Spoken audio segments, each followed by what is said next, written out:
नमस्ते, म चाहिँ अहिले रूपन्देही यात्राको क्रममा यो गरौँकालीका मोबाइल सेन्टरमा आएको थिएँ।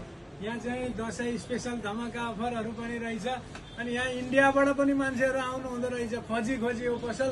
सो तपाईहरू पनि दसैँमा मोबाइल सम्बन्धी केही सामग्रीहरू चाहिएको छ भने यहाँ आएर लिन सक्नुहुन्छ। इयरफोन कभरदेखि मोबाइल सबै यहाँ छ। यो चाहिँ लोकेसन कहाँ काका?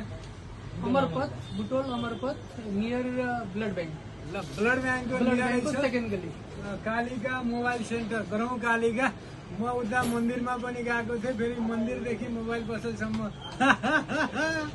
अब यहाँ आउने पालो तपाईँको होइन। धन्यवाद। उहाँ चाहिँ नेपाल यात्राको क्रममा हाम्रो पसलसम्म आइपुग्नु भएको छ र उहाँलाई हृदयदेखि नै हार्दिक स्वागत गर्न चाहन्छु। र तपाईँहरू यदि दसैँको स्पेसल अफरमा केही सामान लिन चाहनुहुन्छ भने उनले भने जस्तै हाम्रो यो बुटोलमा रहेको अमरपथको ब्लड ब्याङ्कको नजिकै रहेको पसलमा आए तपाईँहरूले आफूले पाउने सेवा सुविधा लिन सक्नुहुन्छ। र हाम्रो पसलमा आएर हाम्रो पसलको स्वभाव बढाइदिनु भएको आदरणीय गुरुलाई हृदयदेखि नै नमन गर्न चाहन्छु। धन्यवाद। फेरि पनि भेट्ने मौका मिलोस्। हस्, ल अब